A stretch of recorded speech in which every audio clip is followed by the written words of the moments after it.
Well, good evening. My name's Terry Marshall. Welcome to Plugged In. Once again, we're back at the Clark Foundation Theatre because there is a group coming into town tonight that I think you'll be interested in meeting. If you go around the Tower of London, the Yeoman Warder loves to tell you that they've got the original Executioner's axe there. It's only had 2 new handles and 3 new heads. And the Nylons is a little bit like that, although they do still have one of their original members. But over the course of the years, they've had a number of changes in personnel. And the amazing thing is they've still managed to remain uniquely the Nylons. Come along and meet them. I think you'll enjoy it.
I'd like to start with you.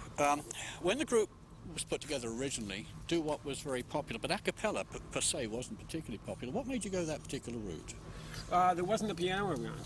I figured. And so it just happened by default. A lot of people, I'm sort of kidding, but that's kind of the way it happened. A lot of people said, hey, it sounds pretty good. Who needs a piano? So we said, all right. Fortunately, we didn't, we were kind of too young and stupid to to second guess ourselves. So actually, otherwise, they were cheap. Yes. I'm always fascinated by what it is that actually leads to success. And I was wondering, when you were growing up, did you ever have any other ambition in your life than to be a singer? Except to be a rich singer. Are you? No, don't answer that question. The guys may incriminate. So basically, that's all you ever wanted to do? Yeah, I would say, actually. I mean, deep within my deepest, darkest fantasies, yeah. I mean, I entertained thoughts of becoming a lawyer like a lot of people in my family, but it just wasn't me. I'm not ruthless enough. So instead, I went into the music business. No ruthlessness there, eh? It's just subtle. Arnold, you formed your first band, as I understand, when you were at university. Question, what were you studying when you were there? English and psychology. Oh, I'm dealing with a psychologist. I'm in deep, deep trouble here. Well, I don't know about that. I never practiced anything. There was a quote on the website that said that you joined the group in, I think, 1981 to replace Ralph Cole. Yeah. But you were from South Carolina, so how did that come about? Carolina. North Carolina. I beg your Get pardon. very upset if you say that. Yeah, well, you're somewhere down there. How did that come about? Well, I Getting had moved involved? to Toronto and was living there and doing a co-partnering a management of a woman who works out of Toronto, Salome Bay. And Oh, I know the name. oh yes, and I kind of Claude kept calling the office. Trying to find somebody to replace Ralph, and my partner kept going, why don't you go and, I says, well, I've done that because I hadn't thought about a cappella singing group-wise. I'd done that before, and it wasn't really impressing me. But because it was a cappella and there were no rules and we would be the ones who would be setting them down, I said, well, yeah, this is all right, So it's because it gave you another extension of what you thought you were supposed to do, I guess. And you've been with them since 81. Yeah. Man, he's coming up there, isn't it? Oh, you can tell I'm going blonde. Garth, you are originally from Huntsville, Ontario. Yes, indeed. You can't help that. But It doesn't make you a bad person. no. But you're now living in Vancouver. Now, as I understand, you actually create quite a lot of the repertoire. So how does that work? I mean, how often outside of touring do you guys get together to work on your stuff? As little as possible. As little. That's about it. As little as possible. But mostly, it's the albums are the sort of creative time in terms of getting material for the group. So when there's an album coming up, that's when the creative work on finding the material starts, and then that gets injected into the show. And and with some, how many? 13 albums now, I guess. We just finished close. We just finished our 12th. It's a 12th. Christmas album that, of course, is not out yet, so you can't go out and buy it until the fall. You're going to skip 13 and just go to 14 like an elevator. Yeah, right. Well, we might want to plug your current one. Do you want to hold that up? Yes, that's This the is one album number 11. Yeah, there you go. That's the Nylons, Fabric of Life, your current one. Okay, I want to pass to Mark. Now, if I understand it right, Mark, you're from Port of Spain, Trinidad. Correct. Why did you have a Welsh accent? When I was there, everybody had a Welsh accent. That's right. I guess I've just been here long enough to Get rid- to get rid of it. You Well, go to that's- theater school and it sort of dwindles. One of the things I loved about Port of Spain when I was there was the very laid-back atmosphere. Somebody explained to me, said, if you have an appointment, as long as you arrive within 3 days, you're on time. You're on time, yeah. So how does this sort of life of organised mayhem, having to be at certain places at certain times, work for you? Well, I struck a compromise with myself. I'll arrive late with the work done. I like that. No, but it is.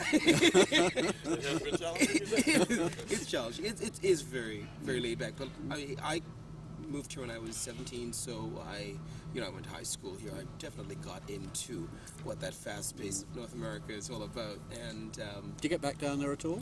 not often. Not often.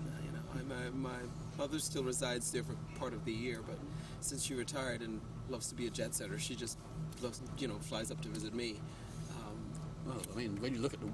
I mean, here I we know are people in always BC say, why in would she April. leave Trinidad Exactly. to come to North America? She loves to travel, she loves to fly. She's living in New York right now, so... Well, the temperatures we get out here at this time of year, actually, she might not even notice the difference. I want to come back to you, Claude, because when I first heard the Nylons, I guess it was about 16 or 17 years ago in Stanley Park, I was sort of fleetingly reminded of a group, it was probably before your time, a group called the Nylons. And I just wondered, who were your influences, if any, when you were sort of... I guess everybody has different influences. Mine, of course, I guess were probably vocal groups. Which is Thank you. all men were vocal groups. Keep this guy, he's good. Black, white, Mamas and the Papas, Motown groups, Bee Gees, Beatles, Peter Paul, Mary, anything that was sort of vocally oriented and group oriented, because I always heard harmonies as well as, or even better than sort of the melodies. You guys, these rotten types, have all got perfect pitch, aren't you? No? God, No. no. Perfect pitch, I think, would sort of be a bit of a curse with this kind of singing, because someone with perfect pitch, it has to be perfect. They know if it's on, and so if you slip into the cracks, they wouldn't be able to abide that. We all have very good relative pitch, which is, really what more you want. Every time I do one of these interviews, I learn something. That's part of the fun of doing it.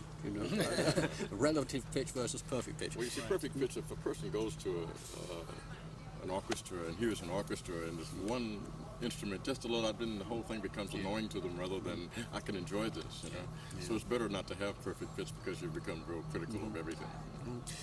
I was thinking that a cappella singing sort of tends to go in and out of fashion. It's very popular at the moment with Boys to Men, who are coming into town next month, incidentally, I think, to GM Place. But the Nylons really have never actually gone out of fashion, even when the style has gone out. What do you think is the reason for that? Who wants to answer that one? I give it back to you. If that's your perception, what makes that so? Do you think? Well, I think it's quality. I think quality tends to stand out. And I mean, I get to listen. Right. I was raised on. I was testing you. Thank you. I'm glad I got the right answer. I mean, they'll let us do another one. No, actually, I was raised on classical music, and I came to pop music only relatively recently. But good quality does stand out, and I would, answering the question I've just posed, say that may well be the clue. Would you agree with that? How could you deny it? In a sense, I certainly would agree with it. I would say that as this group has progressed, we've always, our level of musicianship has gone up. I know that on the Christmas album, for example, and on Fabric of Life, we did stuff that we could never have done in another incarnation or in another life. I think musicianship has sort of gotten more refined, more sophisticated. I'm going to steal that back from you, so I do make sure I get it back again, because I want to listen to that in great detail. You've been quite successful, it seems to me, and that's probably an understatement, quite successful in adapting also different types of music to suit your particular style. Is there any type of music you think you couldn't or wouldn't adapt to your style? I mean, any part of repertoire? Rap, probably. Well, Yeah, that's true. It's kind of it was sort of tried, I guess, on one of the albums. There was some rap. It didn't have popular appeal, evidently. But It's not as vocally oriented, really. I mean, you know, there's lyrics in rap. But, it's a I don't solo hear too project. many like right? harmonies in rap music. You know, it's Yeah, all exactly. popular. Arnold, on your bio it says that you talked a lot about how you travelled Southeast Asia, Europe, South America, and I'm thinking that, you know, one of your biggest hits was an African song, Wimaway. How much does all these foreign cultures impinge on the music that you do? It seems that it's, well, that particular song is everybody's anthem. You know, it's not a country we've ever played that people don't react to it the same way. You know, so why it is that, we haven't been able to figure out yet, you know, and I think the music in itself sort of, I guess, is a statement that people can identify with, you know, just because of the rhythms and the syncopation of the melody. But it's kind of everybody sing along. It's like kissing goodbye, you know, na na na na na na. Everybody basketball, you know. So it's like that almost in every culture that we play. I noticed that a couple of your bookings this year are with symphony orchestras. I think you did, you did Mississauga last month, and you've got Halifax coming up in November. Does your repertoire... Vancouver, too. Oh, yes, okay. Does your program change very much when you work with a symphony? yes, it does. It changes fairly radically, just because, well, a cappella seems to have a whole different slant when there's a big orchestra behind you. You noticed that? Can't quite put my finger on it. I'm not sure what it is. Very perceptive. There's something about it that's different. You just can't do the same show. You know, there's a lot of ways that we've integrated the music that we do into the symphony show, but for the most part, we had to come up with a more varied repertoire. Well, you raised an interesting question, because I noticed again reading through your bio that you're classically trained. Do you ever get a chance to do any classical repertoire on an occasion like that with a big orchestra available? Not really. My classical training is somewhat limited. It's not. I'm not. I mean, your bio lied. Well, don't they all? Doesn't everyone's My bio's lied on several occasions, I've noticed. In fact, he doesn't even know middle C. And I wrote the bio myself. No, I didn't. Yeah. I was looking at your range of theatre credits, good, and I mean, what, Cats, Joseph and the Amazing Technicolor Dreamcoat with Donny Osmond, Miss Saigon, Showboat, Ragtime. That's an astonishing list. Is there any more musical theatre in the future? Fairly. Well, I don't think so. I don't think my schedule now affords the luxury of. I've been lucky since I've joined the group, actually, because I was still able to go back to Ragtime, which I last did before joining, and do it for 7 weeks in New York. But that was just, you know, the stars aligned, right, for that to happen. Unless a producer wants to work around a schedule, and I'm starting to find now that I can't afford the time, you know, because when I'm not singing with the group, I want the time to do my own thing, to write or to just be. I haven't done that in a long time. Musical theater is it's very demanding, as is this, but in different ways. You know, it's time intensive.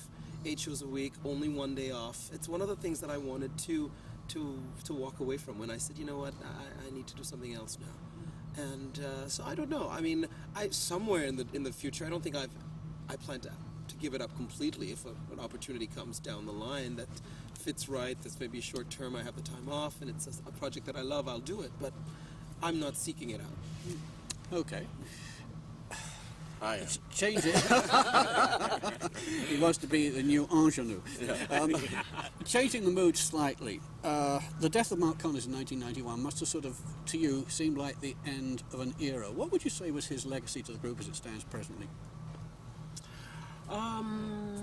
That's a good question. I think Mark really believed in the spirit of collaboration. We should explain he was one of the founding members. Mark was one of the founding members, that's right. And he really believed in the spirit of collaboration, which is what being in a group is all about.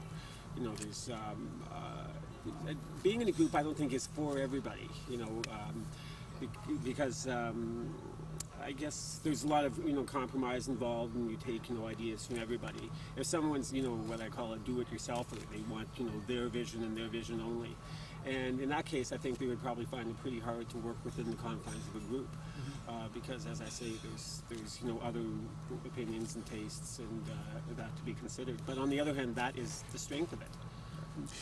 And as a writer as well. He wrote quite a bit. Yeah, definitely. You had a few changes in personnel. Roughly, how many of the past members of the group are still around? 81. Let me see. Everyone but Marconi's and Ralph Cole. Yeah. Well, the reason I ask is you're heading up very rapidly now towards your 20th anniversary. You noticed. Yeah. Well, And you had to mention that. I didn't did you? have to mention it, but I mentioned it with an ulterior motive. Has any thought been given to the possibility of putting on a concert that would actually reunite all the old members that are still around? I mean, that would be a concert that you'd be absolute have to go and see, wouldn't it? Yeah, well, I don't know. Depends on the personnel, I think. I think from my point of view, as I was saying before, the level of musicianship has really increased. You mean they wouldn't make it now? Previous days. Frankly, I think yes. That's an honest answer. Yeah. Well, it's a lot more involved now. I mean, it's a lot more. There are a lot of things that you wouldn't attempt with other people that you can attempt to. So it would be sort of weird, I suppose, to put them all together and go, oh. Well, you've got a show to do, and I've got two quick questions for you. I noticed that you've got July and August off. What are you guys going to be doing during July and August? Sleeping? Getting my tan together. Oh, yeah, well, I mean, you need to work on that. Yeah, I thanks can a see that on the... Fading away here in Canada, you know. Well, I guess catching up on our rest, because the fall is going to be a very, very busy time. It's like chock-a-block.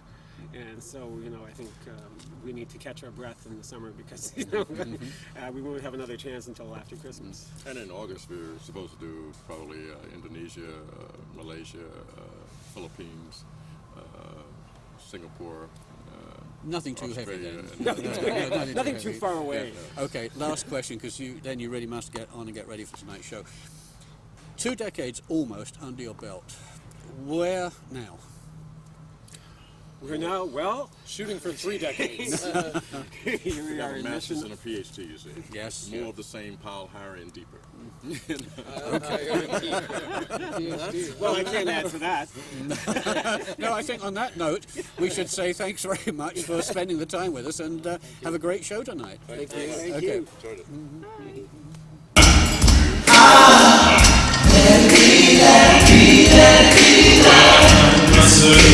Times of trouble, I'm weary, I'm sick.